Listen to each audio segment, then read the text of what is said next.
Mr. Ferguson, this is a treat. We've been talking about this for probably 6 months. Here you are. Welcome to the podcast. It has been, I think it has been exactly 6 months, because when I told my wife about this morning, she asked if I actually could do something for her. I said, I've been working on this for 6 months. So Yeah, you were here not we you were are. not canceling this appointment, right? This has been in No. the I know. Between both of our schedules. I'm really excited to talk to you. I think we met on LinkedIn, right? Like you had said a couple things and we ended up, I don't know whether you pursued me or I pursued you, but we had a fun conversation. I was so encouraged to see someone who's so passionate about sales leadership and trying to increase sales management effectiveness. So we're going to have a pretty wide-ranging conversation. But I just want to start with this. And I tell people this. I changed the focus of my business like 5 or 6 years ago.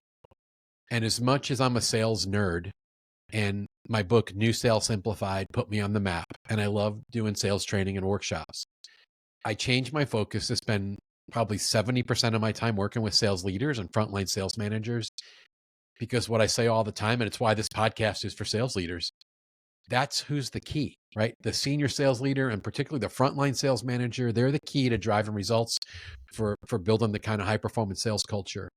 So I'm just curious, like, what was it that caused you to focus? And I know you're relatively, newer than I am doing this stuff in the sales improvement world, but why did you choose this as a focus to increase sales management effectiveness?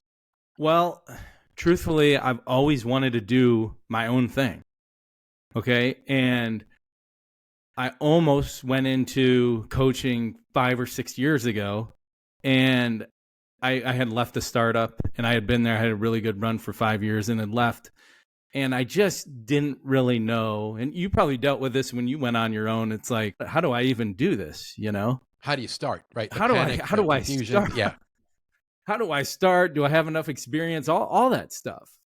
Right. And truthfully, I was too chicken to do it. And I really didn't know the gist of, how to do it. And then I worked at a couple other places and had some good runs. And during COVID, I really decided then, I was like, now's the time to go out on my own. And I had never had any personal brand. I had never written any content or anything like that. So I took a personal brand course. And as you know, with sales, there's a million different ways you could coach or consult or do whatever you wanted to do. And a guy, the leader of that course, said something to me that always resonated. He goes, if you're unsure of who you want to serve, go back to who you were 5 or 6 years ago and go serve that person. And as I thought about it, I was really, one of the ways that we connected on LinkedIn was I used to be a golf professional. And then I got into sales. And then I was actually really good in sales. I was the top producer at a company. And what do most companies do with top producers? They move them into management, right? But the problem is I had no clue what I was doing. And when I thought back to that 5 or 6 years, of who I should serve, I was like, man, how many people out there? Yeah. And I didn't see a ton of leadership content on LinkedIn at the time. And that's kind of how I got into it is, hey, I did this. I was not good for a year or two. I did get better at it. So I just thought, hey, I'll teach people the process that I use. And that's how I got into this. All right. What a great answer. And there's some pieces there I did not know from our previous conversations. We have some similar history. So I wasn't going to ask you this, but let's just go down the path since you did it. Because like you, I was a top salesperson in multiple organizations. And I had even had a stint doing coaching and consulting, but only on sales. Yeah. And then I got away from that to get into management, figuring for my career, I needed some development. I needed to spend time as a frontline manager. And I also had the opportunity to be a sales executive. And as I often joke, and I describe in several different chapters in my sales management books, my transition into leadership was not smooth. And the irony isn't lost on me that I've got these very popular sales management books today. Because if you saw me early in my sales management career, it was beyond comical. Like I was flailing on the edge of failing, overwhelmed. I'm curious, what was your biggest shock when you went from like stud sales guy, individual contributor, to like, oh my gosh, what just happened to me when you went into management? Because no one really tells you about it, right? Like it's like this little mystery.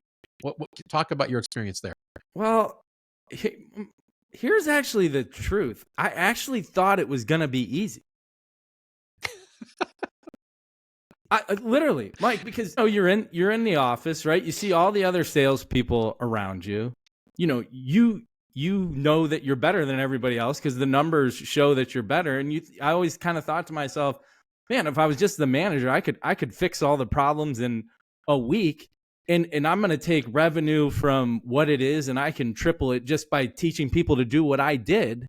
And then you could try and do that for about a month or two, and then you sit at home and you're like, my God, am I the worst manager in the world, or do I have the worst people in the world? Like what?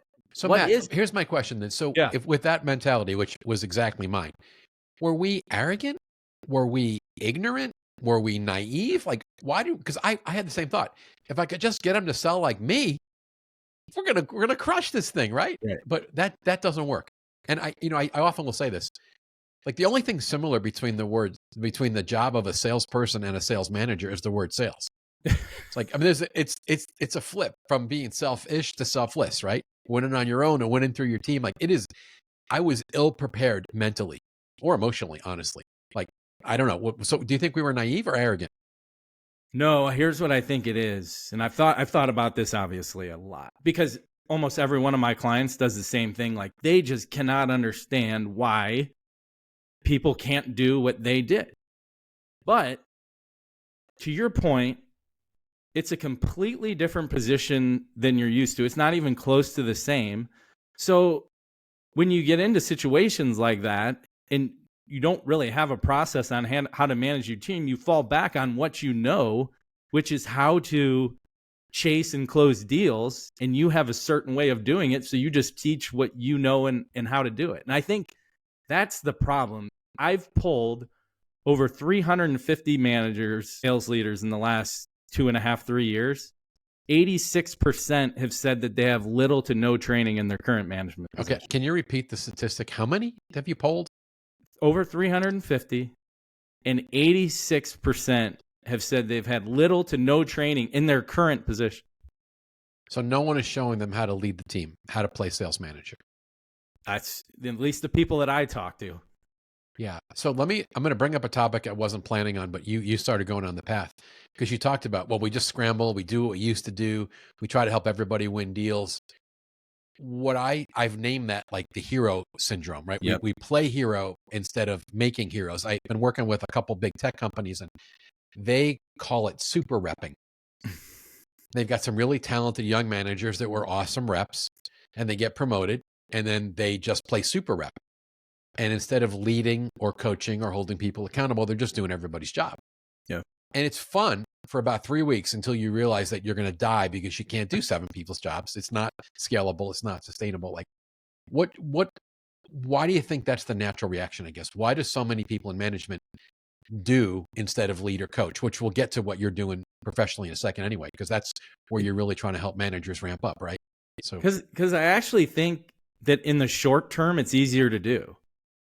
Like it's easier to do what you know how to do. And everybody wants to do what they're good at, right? So if you're great in sales, that's what you kind of want to do, and you have somebody that's struggling, it's way easier to jump in and do it for them than to actually teach them and coach them how to do it. Yeah, it's expedient. All right, so when we're together, this obviously will probably air after we've been together. You're coming to join me at the Supercharge Your Sales Leadership event in Atlanta next week, and you've got a little part where you're going to help me do some coaching and teaching around talent management, and I'm pumped about that. But when we do this segment in the morning on Playing Heroes, I want you to jump in and share that take, because I think there's a lack of awareness of a lot of managers that they are defaulting to hero mode and doing their people's jobs. And sometimes they do it because they want to win and there's a lot of pressure. And sometimes they do it, which scares me, because they know they're deficient on talent. So they jump in as a crutch because they're not coaching their people up or out. So they just do their job. But I think a lot of them do it because what you just said, it's easier to catch somebody a fish than take the time to teach them how to fish. But the problem, right? Go ahead. I mean, it's not sustainable. Like, it sounds good, but when does that end? Where you're not completely creating all these codependent reps. Like, give me your take on that. It does. It just doesn't. It doesn't, and you're frustrated all the time. And it wears you out. I could give multiple examples where I've just been worn out early in my career. And I just thought to myself, how is this gonna keep going at the rate that I'm going? Because I can't do it. Matt, I've had 60-year-old men cry in sales management workshops and say things like, I can't do this anymore. I need to get my life back. And that's part of my reason I'm focusing as much on this. I see managers carrying like 5 times the burden on their shoulders that their sales reps are carrying.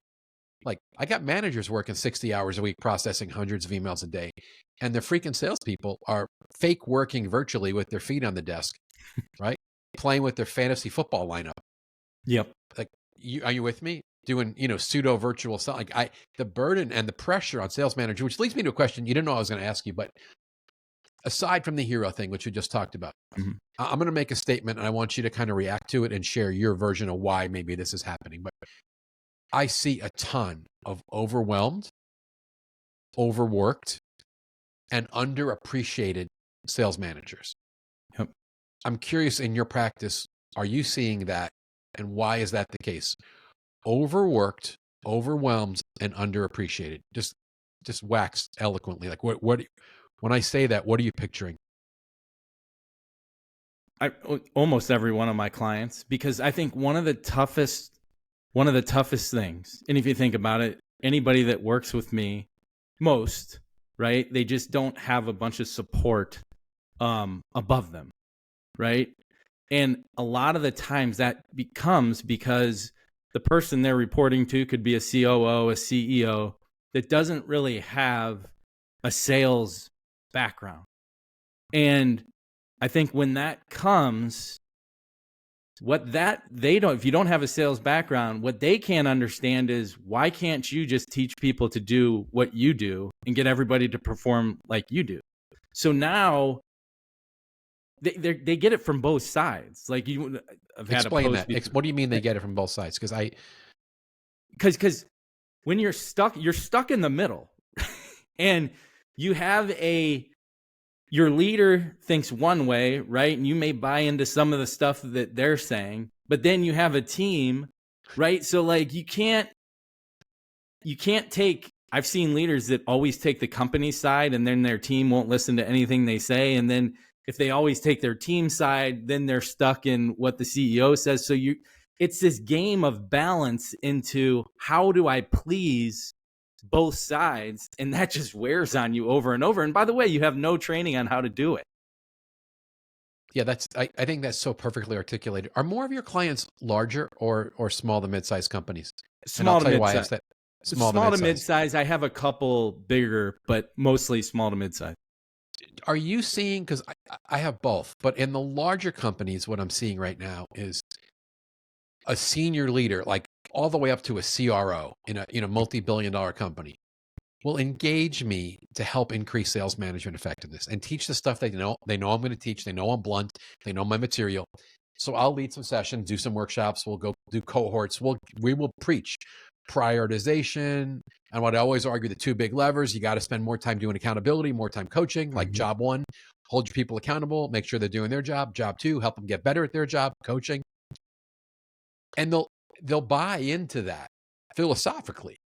But then within weeks, that same CRO that invested in me and this program to upskill sales managers starts sending 1 million emails a day, and there's all these change management initiatives, and the sales managers that they invested in this program to help them do better at coaching and accountability and talent management, they never get to do it because they drag the managers to all these meetings, or they've given them all these initiatives, or they keep sending them spreadsheets for some project for the CFO.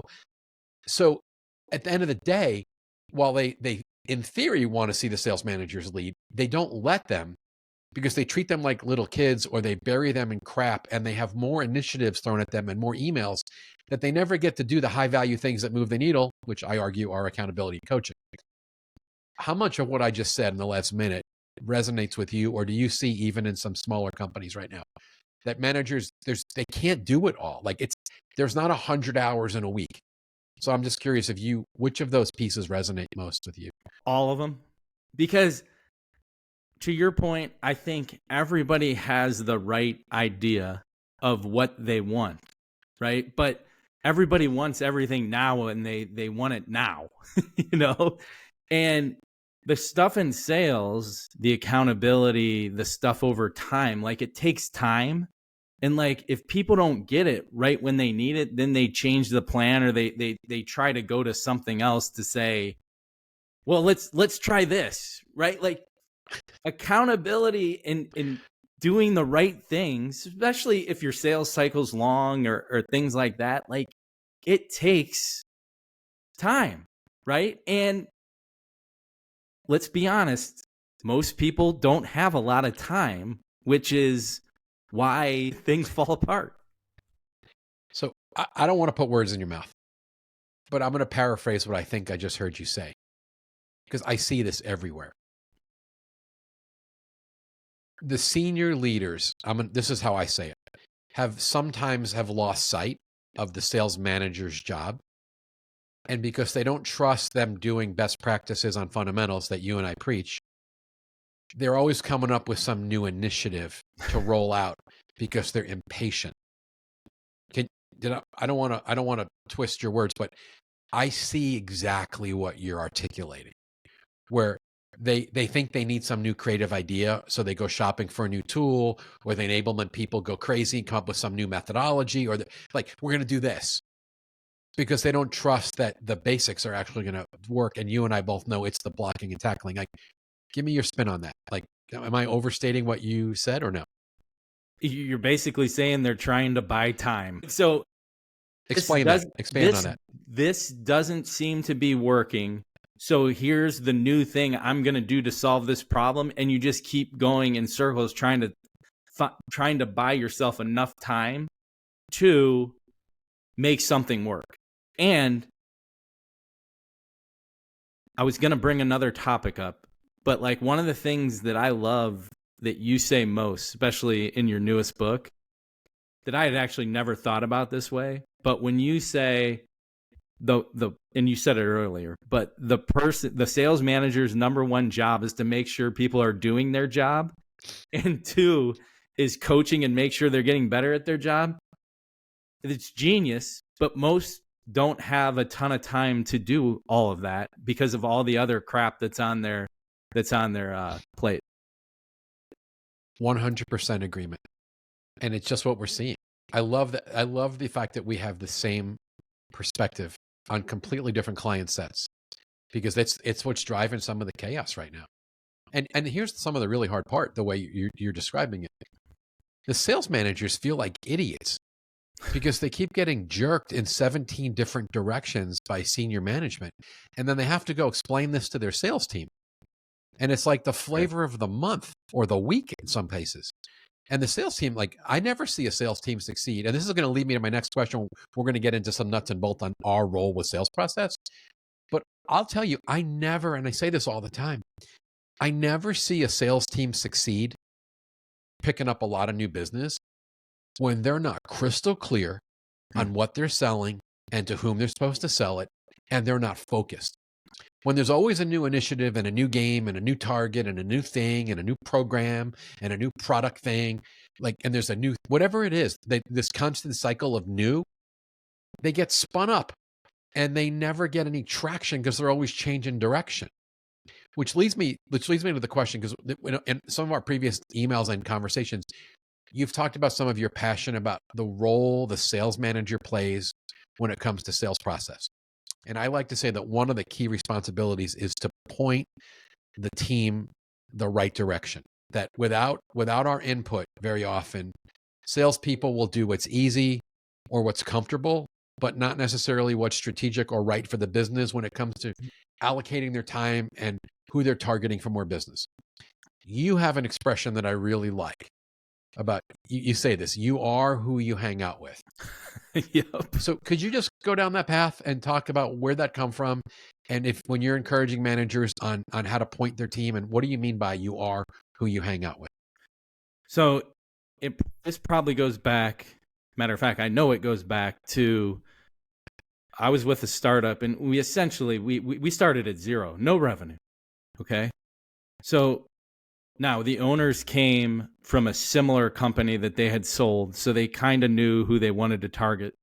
But we were just trying to find anybody we could that could even buy or give us any money for this product, right? And I think back to this month where we sold fun deals. And the way that we would sell it is we were selling advertising, so we sold it on a rev share, which means we didn't get paid unless we drove conversions and all that. And we sold 31 deals to small, crummy companies that were like, sure, you want to give it to us? No problem. We'll let you guys give out free advertising to drive conversions. And I remember we almost out of these 31 deals generated hardly any revenue. From the 31, there were a couple in there that were bigger companies that got more traffic to their site. And I was like, and we were looking at the data, we were like, so these type of companies work, you know? And as we took that and we're like, okay, let's go find more like these, we started to gain a lot of momentum, okay? Because we understood what the right accounts were. We had stories about how we helped these companies, and then it got going, okay? Now, I'm only laughing. If those are watching on video, I'm only smiling because our perspective on selling, forget sales management, is exactly the same. Like what you just articulated when I was a top sales hunter is exactly how I approach the business. Let me see where I have some success. Okay. And then go replicate it, because then you have a story of how you help people like this and you get laser focused. And in my career and in many people I've coached, and it sounds like you're similar, times of greatest success, whether you were the contributor or in this case where you were the leader, or when you narrowed your focus. So I just keep going because I love what you're saying here. Okay, so then we kept going and we gained some momentum. We grow about 150% year over year. But what I noticed was the people that targeted, and I like to break accounts down into categories. To simplify it, a lot of times I just use green, yellow, and red, right? Green is like our target accounts. You know how reps are, Mike. Somebody will bring you something and be like, I don't know, we think this can work. But I like to make sure that it's objective measurement into, okay, well, it has 3 of the 4 things. It's not a green, but I'll give you a yellow. And then like the red accounts are like, don't even bring these to me, you know? But the reps that targeted the green accounts would make between 150 and 300 grand a year. Everybody else would make lower. But the whole thing to me was like, man, if you hang out with these green accounts, you're going to make a ton of money because you're targeting the right accounts. And if you call other accounts, if you call yellow and red, you're going to do okay, but you're not going to do as good as you do the green accounts. And I always thought, my parents always drove into me when I was growing up. Hey, you are who you hang out with. If you're going to be good people, if you're going to be a good person, you'll hang out with good friends. If you hang out with those guys, you're going to be a bad person. And it always resonated with me because our best salesperson on that particular team wasn't exactly the best salesperson. He just targeted the right people. And it's, for whatever reason, it's very hard for that. It's so hard for people to understand that because they get a call or somebody's interested, and it's nice to talk to people that are interested in it, but they may not buy, or there'd be a pain in the butt client. But that's the hardest part, is objectively defining who you want to go after and getting everybody to, do that. I would encourage the listeners to just hit rewind or click the back 30-second arrow 5 times and listen to Matt's last couple minutes again. Because that's, as a sales coach, forget management for a second. What you just articulated, that's why I say strategic targeting is the first piece of the puzzle when you're hunting. You've got to get laser focused on whose business you really want and believe those are the best fit clients. I'm curious, Matt, for your take. Why is it the best salespeople understand it? And they have the guts, the self-esteem, the acumen, whatever it is, to be smart about who they target and to name the names to go after the ideal profile prospects, as I call them. All right, some people call it the avatar or the ICP. You call them the green, right? You obviously some strategic thinking went in, right? So what is it? I have one client that took my idea, okay, and they turned it into animals. I might turn it into animals because the whole company is on board with like, oh my God, this is an elephant. This is a deer. Like these are because everybody has to understand, like to your point, to be clear, right? And it's got to be a fact into why these accounts are the way that they are so people understand and it's clear. Because if you don't define it, people will go after the easy, low-hanging fruit that's not as good, but you have to define it. Now, to go back to your question of why the good salespeople get it is because they value their time more than anybody, and they understand that every second that they spend with a yellow, red, or like a bottom account, it takes away from time they could be spent on something that's going to bring them more money and more success. We need to do another episode just to talk about sales nerd stuff like this. Because, I mean, this is like the simplest concept in selling, and no one, I mean, look at our colleagues in the industry. Very few people spend any time talking about targeting. And from our perspective, this is why I'm regularly pushing on managers. You cannot abdicate here. You cannot trust your salespeople. They're going to make good decisions about who to target. You've got to get involved and make sure they've got a strategic, finite, workable list. I don't know how you could sleep at night as a manager if you didn't know that every one of your reps is proactively committed to proactively pursuing the right accounts, whether they're existing clients that have upside, cross sell, penetration, whatever, or they're non-customers, but they're the right profile. Instead of chasing squirrels or just reacting to whatever, the best reps are proactive. Like, put an exclamation mark on this point, and then I want to totally change gears with you and talk about talent management and some really interesting concepts. But just put the exclamation mark on how do we help our teams by pointing them and making sure that they're hanging out with chasing the right accounts. I'll leave it with this, and it's a quick story of we created an SDR team. And it was back when this SDR was kind of a new word. And I was actually kind of against it because I'm always for people kind of hunting their own things. But I was like, all right. I freaking love you. Yes, I understand. So I was like, all right, go ahead and do it. And I wasn't a part of it. Okay. I wasn't a part of it. I had two other teams that I was dealing with, but so the SDR team gets created, okay? And about 2 months in, the reps, there's like a mutiny because the reps wouldn't take any of the meetings that the SDRs were booking, okay?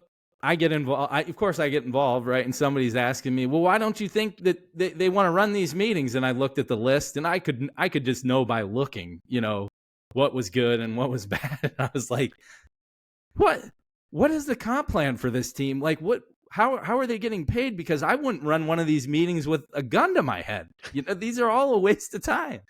And we made a simple change, Mike, in that we made it completely objective with the SDR team with these characteristics, and it was a simple score.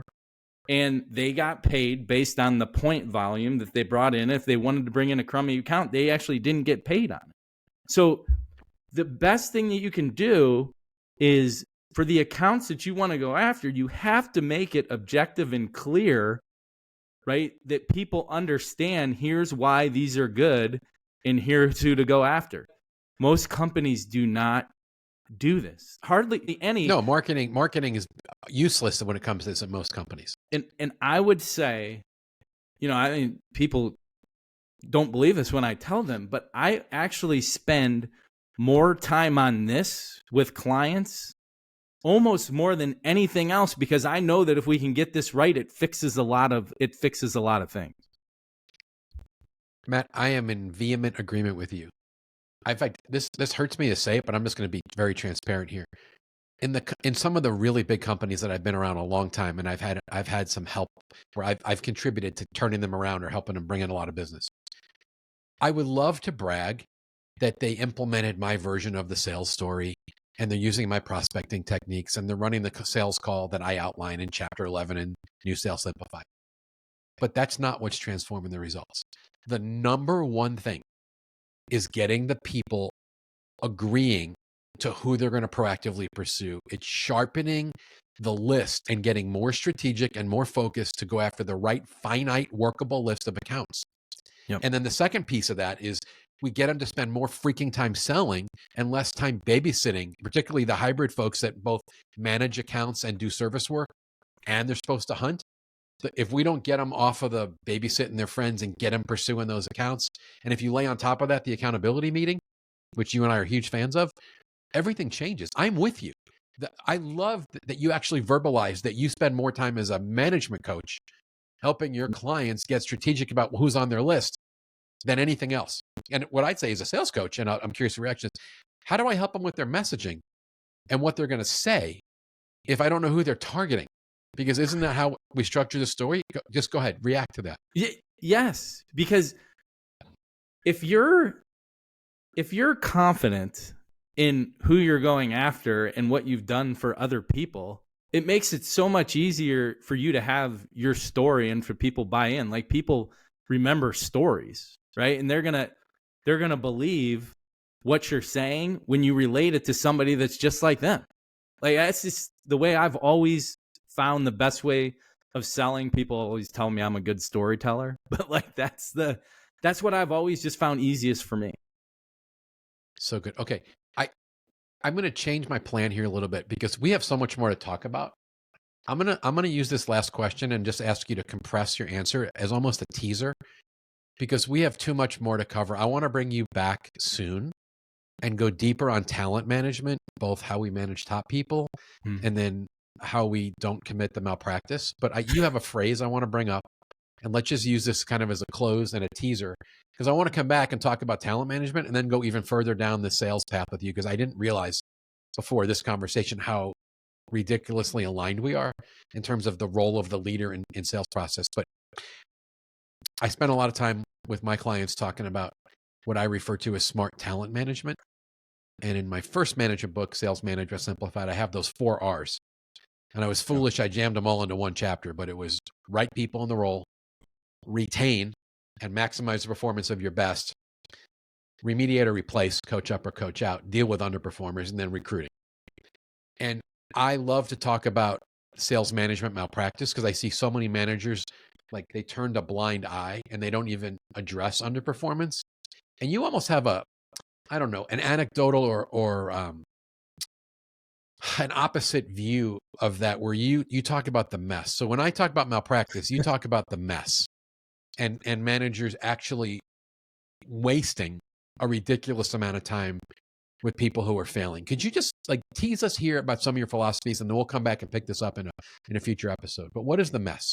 So the mess are bottom performers. And when I was coming up with ranking your salespeople, I had a coach that was helping me with it, and I was messing around with different acronyms, and I actually was going to call it the Matt approach because my name's Matt, right? Uh-huh. And he's like, I don't really like that. I was like, oh, thanks. I thought it was kind of interesting. He goes, why don't you call it ATM like a bank account? Because you're always talking about, why aren't you spending time with your better people that are going to help your team grow versus, the people at the bottom. So I was like, okay, the A is easy. That stands for awesome. And T is actually typical because your middle is usually kind of your typical reps. And I rank those into 3 categories because they're either moving up or they're moving down. But the M, I couldn't come up with a word. Okay. And I was messing around and I was like, what about mess? Because the bottom performers, people, sometimes they just can't get it together and they're kind of a mess. And I'm like, well, that's kind of harsh. But I'm like, that's kind of what it is. And ever since then, that was over, 2.5, maybe 3 years ago, I came up with mess. I hear that term all the time, be like, oh, that situation's just a mess, or that's just a mess. And whenever I meet with people, one of the first things we do, I like to know what they're dealing with, what's on their team. And as you know, when people start describing their team, you can almost just tell, they're like, okay, this is their top player. This person's pretty good. And then they start just complaining about this person or that person. And, the funny thing is, whenever somebody's talking about a mess rep, like it's like I have to tell them things over and over again. They're never at work, or they never do this, or they never do that. And I just always think to myself, well, either coach them out or get them, coach them up or coach them out, because I think everybody has the right, the right to succeed, and you should give everybody the same chance. But after a while, it's like, okay, this is not a fit for this person. And Mike, every client that I've ever had that describes a mess, right? They will message me later and be like, I finally got rid of so-and-so after, they tried, but like, you just know who they are. So that's why, to me, objectively ranking what reps are what and where to spend your time is so important. But so many companies only focus on that end number, that like it's hard to know, who is what. And that's just part of my approach and how I figure out who these people are. Okay, so in our next, I am showing incredible restraint, not adding editorial comments to the brilliance that you're sharing. So I'm patting myself on the back because I have so many thoughts. We're going to pick this up in a future episode, and let's get granular, and we'll go a little deeper. So what does it look like? Because you can't ignore it because it's malpractice. And you use the phrase I think we all use, right? You got to coach them up or coach them out. So I'd love to get back and talk about that and some more sales process pieces with you. So Matt, just in closing, share with my listeners if they want to follow you, if they want to find out more about what you're doing, because I've got a ton of respect for the impact you're making. I'm excited to see the dent you're going to continue to make in the sales management community. And it's cool that we're so aligned philosophically. Where can people find or follow you? The best place to find me is on LinkedIn. I post on all things sales leadership about 3 to 5 times a week.